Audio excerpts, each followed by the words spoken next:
Bismillahirrahmanirrahim. Assalamualaikum warahmatullahi wabarakatuh. Innal hamdalillah nahmaduhu wa nasta'inuhu wa nastaghfiruh wa na'udzu billahi min syururi anfusina wa min sayyiati a'malina. May yahdihillahu fala mudhillalah wa may yudhlil fala hadiyalah. Asyhadu an la ilaha illallah wahdahu la syarikalah iqraran bihi wa tauhida wa asyhadu anna Muhammadan abduhu wa rasuluh. Amma ba'd, pemirsa Marhaban TV di mana saja berada, insyaallah kita akan melanjutkan pembahasan akidah untuk pemula, penuntut ilmu pemula, yaitu sebuah buku yang ditulis atau sebuah matan yang ditulis oleh Syekh Muhammad At-Tamimi rahimahullah.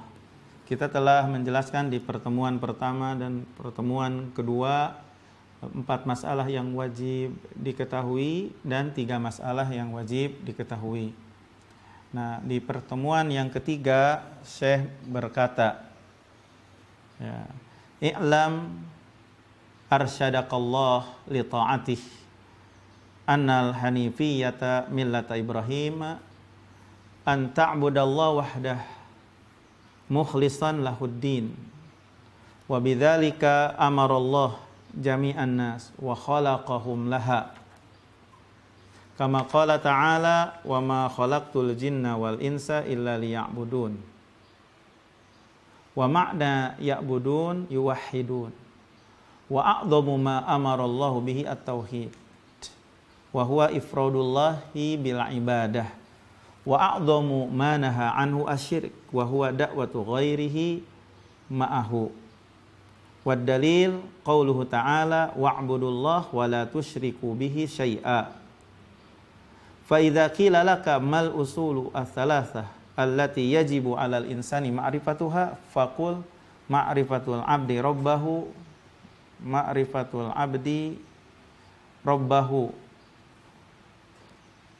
faqul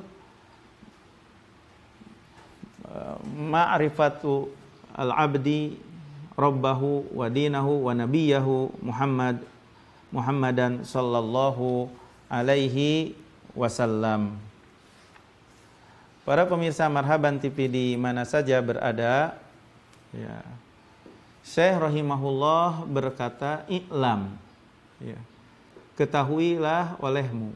Jadi perintah untuk berilmu, ya, mengingatkan kepada kita untuk belajar, untuk bersungguh-sungguh di dalam belajar.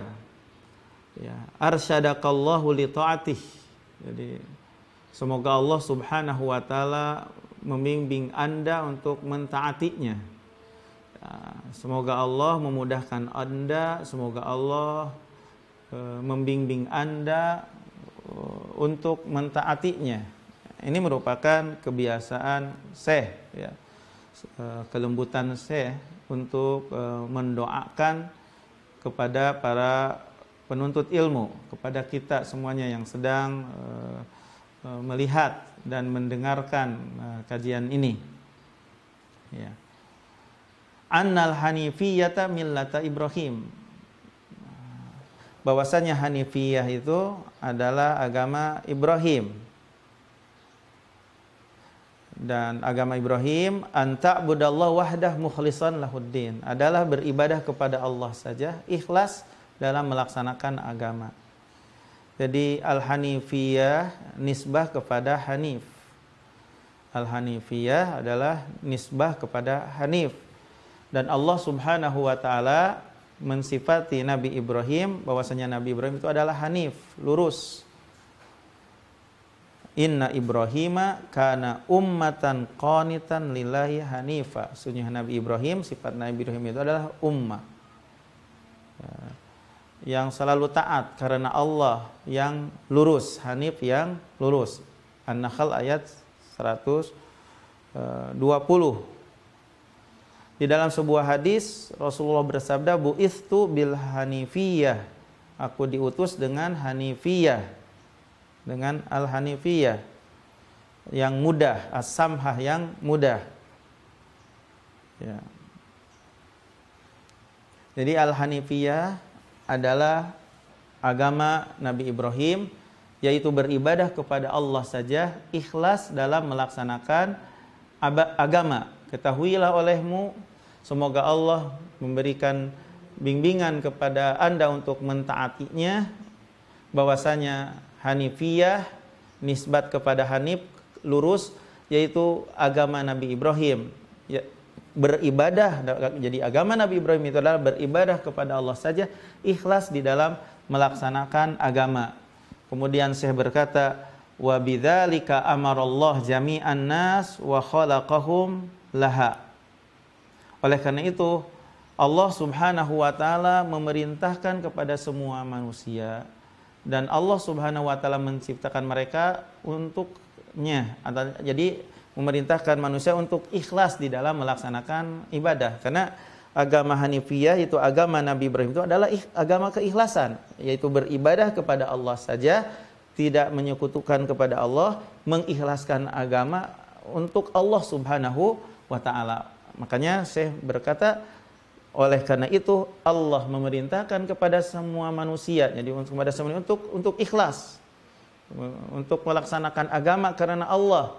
Dan oleh karena itu Allah Subhanahu wa taala menciptakan manusia itu untuk ikhlas, untuk melaksanakan agama, untuk beribadah hanya kepada Allah saja, sebagaimana Allah tabaraka wa taala berfirman, ya ayyuhan nasu budu rabbakumul ladzi khalaqakum. Wahai manusia, hendaklah kalian beribadah kepada Rabb kalian yang telah menciptakan kalian, sampai firman Allah, fala taj'alu lillahi andadan wa antum ta'lamun. Janganlah kalian menyekutukan kepada Allah dengan sekutu-sekutu padahal kalian mengetahui. Jadi Allah tabaraka wa taala, para pemirsa Marhaban TV di mana saja berada, memerintahkan semua manusia untuk beribadah kepada Allah saja. Ya. Di dalam ayat yang lain, wa'budullah wa la tusyriku bihi syai'a. Sembahlah olehmu Allah dan janganlah kalian menyekutukan Allah sedikit. Di dalam ayat yang lain, walaqad ba'atsna fi kulli ummatin rasulan an ibudullah wajtanibut taghut. Dan sungguh kami telah mengutus setiap umat seorang rasul agar kalian beribadah kepada Allah dan menjauhi taghut. Para pemirsa Marhaban TV di mana saja berada, jadi tujuan Allah Subhanahu wa taala menciptakan manusia dan jin itu adalah untuk beribadah kepada Allah saja, tidak ada sekutu baginya. Sebagaimana Allah tabaraka wa taala berfirman, ya, wa ma khalaqtul jinna wal insa illa liya'budun. Ya, tidaklah aku ciptakan jin dan manusia kecuali supaya mereka beribadah kepadaku. Syekh Muhammad At-Tamimi rahimahullah berkata, wa makna ya'budun yuwahhidun. Dan arti ya'budun adalah yuwahhidun, mengesahkanku. Artinya mereka beribadah kepada Allah saja, tidak ada sekutu bagi Allah. Para hadirin pemirsa Marhaban TV di mana saja berada, ibadah tidak dinamai ibadah kecuali beserta tauhid. Jadi ibadah tidak dinamai ibadah kecuali bersama tauhid. Apabila masuk kesirikan dalam ibadah, maka kesirikan itu membatalkan ibadah, merusak ibadah, dan tidaklah dinamakan ibadah dikarenakan adanya kesirikan. Makanya barang siapa yang beribadah bersama Allah selain Allah, maka tidak dianggap yang beribadah kepada Allah. Jadi sayang kalau seandainya beribadah dimasuki dalam ibadah itu kesirikan, tidak dianggap orang yang beribadah kepada Allah Subhanahu wa taala. Kemudian Syekh rahimahullah melanjutkan, wa a'dhamu ma amarallahu bihi at-tauhid. Perkara yang agung yang diperintahkan oleh Allah itu adalah tauhid. Apa yang diperintahkan oleh Allah yang paling agung itu adalah tauhid. Maka tauhidul ibadah, mengesahkan Allah di dalam beribadah, adalah kewajiban yang paling wajib secara mutlak. Itulah arti la ilaha illallah. Tidak ada yang berhak diibadahi yang benar kecuali Allah. Itulah kewajiban pertama bagi seorang hamba. Kewajiban pertama bagi seorang hamba itu adalah la ilaha illallah. Dan dosa yang paling agung adalah syirik kepada Allah. Syirik besar. Dosa yang paling besar adalah syirik besar. Dan syirik besar itu memiliki kekhususan dibandingkan semua dosa. Ada 3 kekhususan dosa besar. Pertama, bahwasanya dosa besar itu tidak akan diampuni. Syirik besar. Jadi syirik besar itu memiliki kekhususan dibandingkan dosa-dosa yang lain. Ada 3 kekhususan syirik besar. Yang merupakan dosa yang paling besar itu adalah syirik besar. Kekhususannya ada 3. Pertama, bahwasanya dosa syirik besar itu tidak akan diampuni. Berdasarkan firman Allah Subhanahu wa taala di dalam surat An-Nisa ayat 48, "Innallaha la yaghfiru an yushraka bihi wa yaghfiru ma duna dzalika liman yasha." Sesungguhnya Allah tidak akan mengampuni dosa syirik dan Allah mengampuni dosa selain syirik bagi orang yang Allah kehendaki. Kekhususan yang kedua, syirik besar itu menghapus semua amal. Menghapus semua amal. Maka barang siapa yang beribadah bersama Allah selain Allah akan menghapus semua amalannya. Kemudian kekhususan syirik besar yang ketiga adalah bahwasanya syirik besar itu menyebabkan kekalnya dalam api neraka bagi orang yang mati di atas syirik besar. Maka barang siapa yang mati dalam keadaan syirik besar, kekal di dalam api neraka. Berdasarkan firman Allah Subhanahu wa ta'ala, "Innal ladzina kafaru min ahlil kitab wal musyrikin fi nari jahannam khalidina fiha ulaika hum syarrul bariyah." Sesungguhnya orang-orang kafir dari ahlil kitab dan orang-orang musyrikin ada dalam api neraka jahanam, kekal di dalamnya. Mereka adalah seburuk-buruknya manusia. Surat Al-Bayyinah ayat 6. Kemudian Syekh rahimahullah berkata, yang dimaksud dengan tauhid huwa ifradullah bil ibadah, yaitu mengesahkan Allah di dalam beribadah.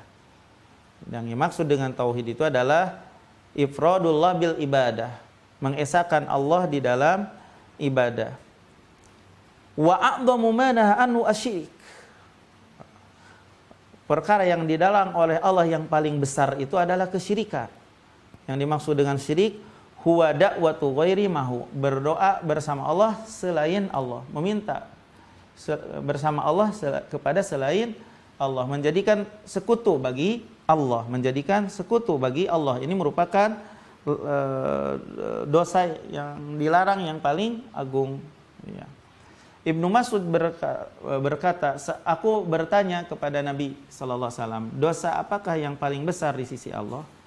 Maka Rasulullah menjawab, antaj'ala lillahi niddan wa huwa khalaqak.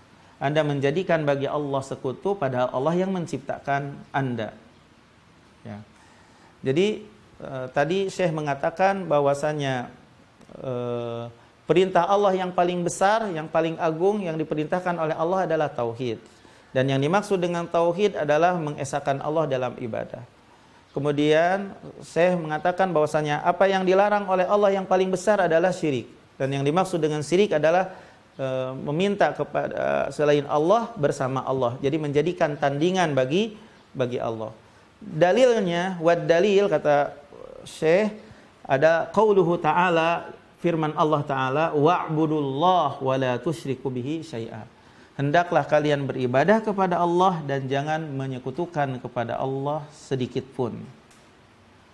Jadi wajib bagi kita para pemirsa Marhaban TV di mana saja berada untuk bersungguh-sungguh merealisasikan tauhid. Wajib bagi kita para pemirsa Marhaban TV di mana saja waspada dari kesyirikan besar. Ya. Nah, dari kesyirikan besar, waspada. Karena kalau kita terjerumus ke dalam syirik besar, tidak akan diampuni dosa. Tidak akan diampuni oleh Allah. Semua amalan menjadi hapus dan menyebabkan kekal dalam api neraka kalau kita terjerumus ke dalam syirik besar. Makanya kita mesti bersungguh-sungguh untuk merealisasikan tauhid dan waspada dari syirik besar. Kemudian Syekh rahimahullah melanjutkan yang akan menjelaskan kepada kita secara global,